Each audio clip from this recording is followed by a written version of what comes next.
subhanallah, hadis ini merupakan hadis yang mencakup seluruh ajaran agama. Hadis ini adalah ummus sunnah. Kalau kita baca Al-Quran, ada yang namanya ummul kitab, induknya Al-Quran, yaitu surat Al-Fatihah. Kalau sunnah hadis, induknya adalah hadis ini, ummus sunnah, menurut sebagian ulama. Dan memang seperti itu.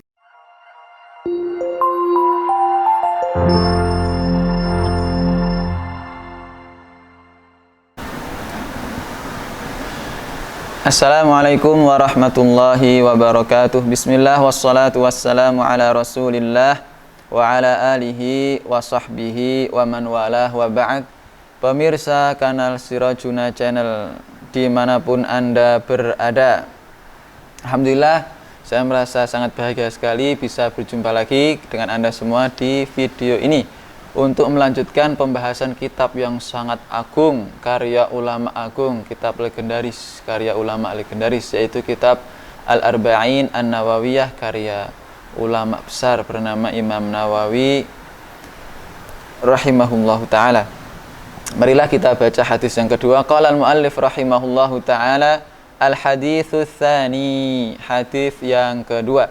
An Umar bin Al-Khattab radhiyallahu an, dari seorang sahabat Nabi bernama Umar bin Khattab radhiyallahu an. Kemarin di hadis pertama sudah kita sedikit sampaikan tentang sejarahnya Umar bin Khattab, bahwa beliau ini merupakan sahabatnya Nabi Muhammad, juga merupakan mertuanya Nabi Muhammad sallallahu alaihi wasallam. Juga sebuah kemuliaan yang enggak bisa ditandingi, yaitu beliau sekarang dimakamkan di satu tempat di rumahnya Nabi Muhammad sallallahu alaihi wasallam, di samping makamnya Nabi Muhammad sallallahu alaihi wasallam. Qala, Umar bin Khattab berkata, bainama nahnu julusun inda Rasulillah sallallahu alaihi wasallam dzata yaum, suatu ketika kami duduk bersama Nabi Muhammad sallallahu alaihi wasallam di suatu hari. Idh tala'a alaina rajulun syadidu bayadhi thiyab syadidu sawadi sya'r. Tiba-tiba muncul seorang lelaki yang aneh, yaitu syadidu bayadhi thiyab, bajunya sangat putih, syadidu sawadi sya'r, rambutnya hitam sekali. La yura alaihi atharus safar, tidak nampak bekas-bekas perjalanan jauh dari orang tersebut. Wala ya'rifuhu minna ahad, sedangkan tak ada satupun dari kami yang mengenal orang tersebut. Jadi orang ini sangat aneh. Kenapa aneh? Karena orang Madinah nggak ada yang kenal, sahabat Nabi tidak ada yang kenal. Mestinya orang seperti itu berasal dari kota lain, tetapi tidak nampak bekas-bekas perjalanan jauh. Orang kalau perjalanan jauh itu wajahnya agak kusam, kemudian bajunya kusut, ya rambutnya juga, subhanallah. Tapi orang ini subhanallah rapi sekali. Jadi sejak kehadiran orang ini, semua orang mulai curiga, siapa dia? Hatta jalasa ilan Nabi sallallahu alaihi wasallam, sampai orang tersebut duduk mendekati Nabi sallallahu alaihi wasallam. Fa asnada rukbataihi ila rukbataihi, kemudian melekatkan, menempelkan lututnya dengan lutut Nabi sallallahu alaihi wasallam. Wa wada'a kaffaihi ala fakhidaihi, kemudian dia meletakkan kedua telapak tangannya di pahanya sendiri, seperti posisi orang sedang tasyahud. Ini juga mengundang kecurigaan, kok orang tersebut duduk dengan sangat sopan.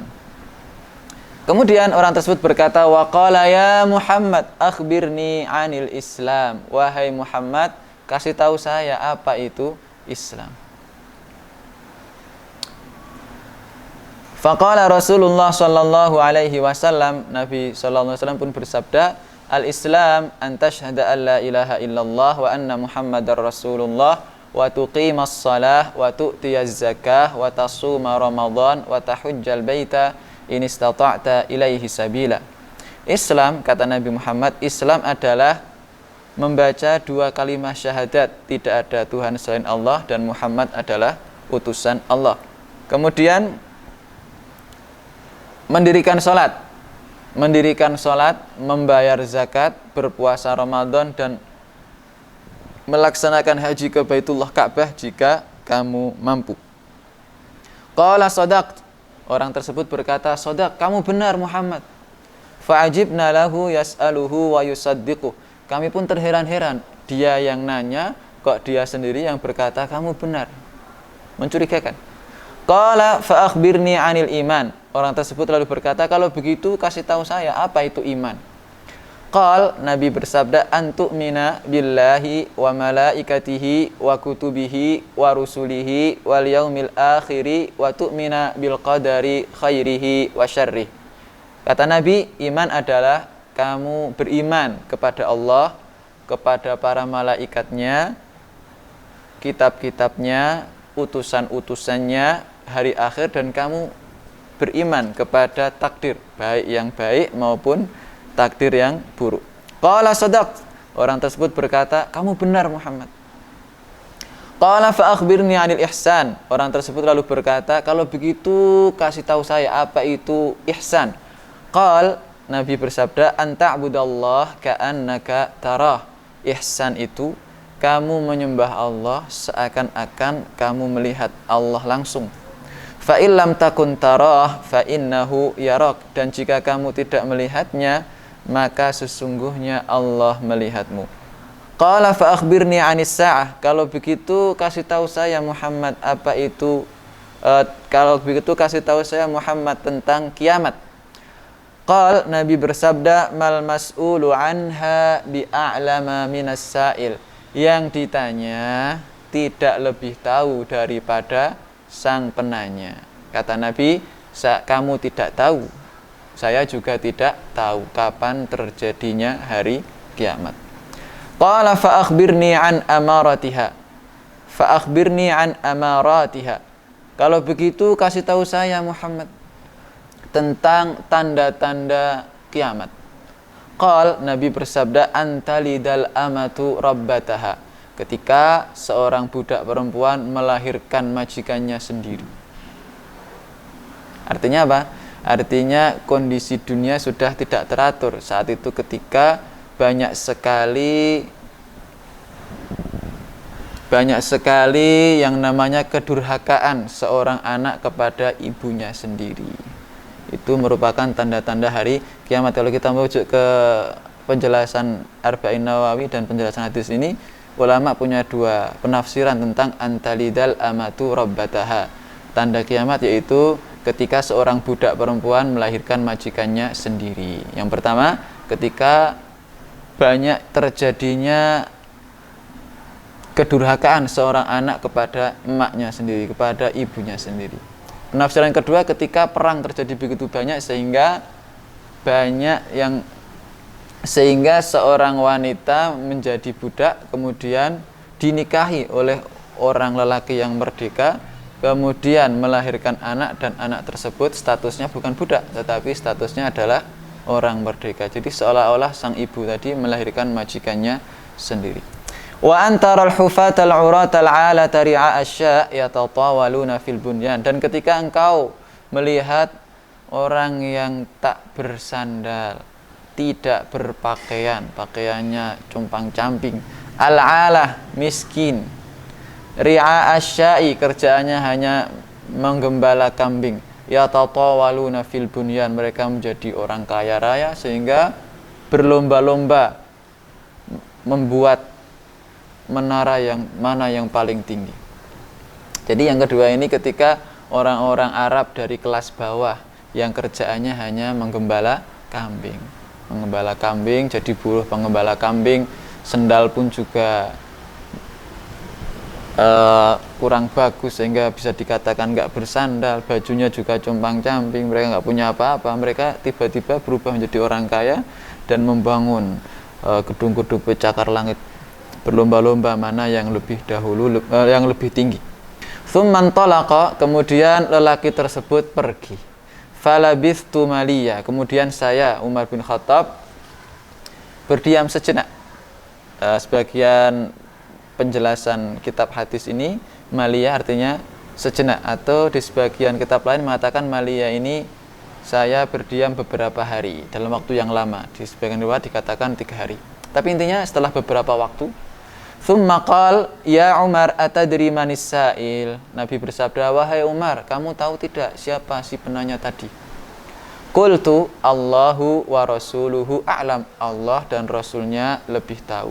Qal Nabi Muhammad bersabda, fa innahu Jibril. Ketahuilah, sesungguhnya si penanya tadi adalah malaikat Jibril. Atakum yu'allimukum dinakum. Dia datang untuk mengajarimu agamamu. Rawahu Muslim. Hadis ini diriwayatkan Imam Muslim.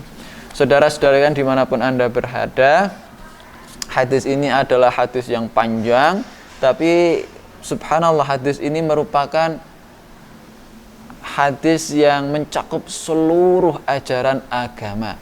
Bahkan sebagian ulama mengatakan hadis ini adalah ummus sunnah. Kalau kita baca Al-Quran, ada yang namanya ummul kitab, induknya Al-Quran, yaitu surat Al-Fatihah.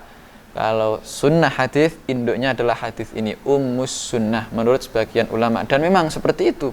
Hadis ini mengandung seluruh ajaran agama Islam, membahas tentang rukun Islam, membahas tentang rukun iman, juga membahas tentang ihsan. Yang terakhir membahas tentang tanda-tanda hari kiamat. Saudara-saudara yang dirahmati Allah Subhanahu wa taala,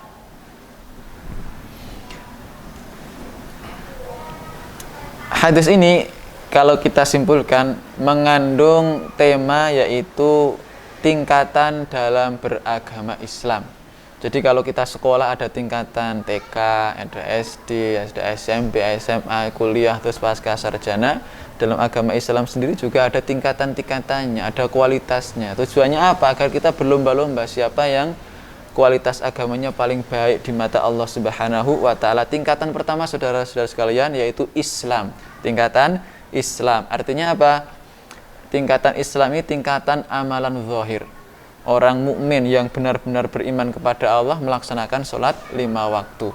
Orang munafik yang pura-pura beriman juga melaksanakan sholat 5 waktu. Jadi hadis ini berbicara tentang